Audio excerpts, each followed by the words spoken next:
Ianarantsika le irany mahaleo hoe rano sy vary dia publieko tsikelikely eto amin'ny Facebook, Instagram ary YouTube le izy dia alefantsika tsikelikely zany mba fitsinjovana antsika rehetrarehetra.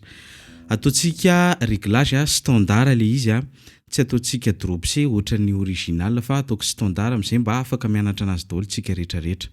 Lasarintsika tonalité mi le izy dia lasarintsika ty zao le mi io le mi atsika io dia ny tendrena atao amin'ny main droite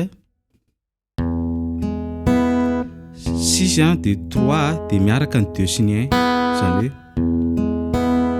de aveo mamaly 5 3 2 1 aveko tonona ary 6 3 de miaraka ny 2 sy ny 1 de mamaly 5 3 2 1 de aveo ito eo to amin'ny deuxième case, première corde ito de ito première corde. Annulaire ty tanany ty de ty majeur. Tendrenao miaraka reo anankiroa reo de aveo tendrenao eto. De rehefa mitendry an'ity ianao dia tendreo lay basse ato amin'ny sixième corde. Zany hoe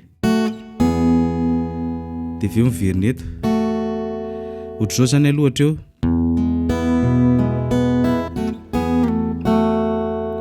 Vite zay dia makato amin'ny 5e case de tia 6e case. Première corde ito de tia 3e corde. Zany ohatra zao.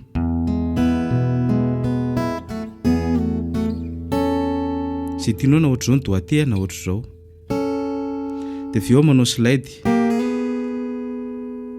Tia 3e case de tia 4e case slide ohatra zao. Hatreo ary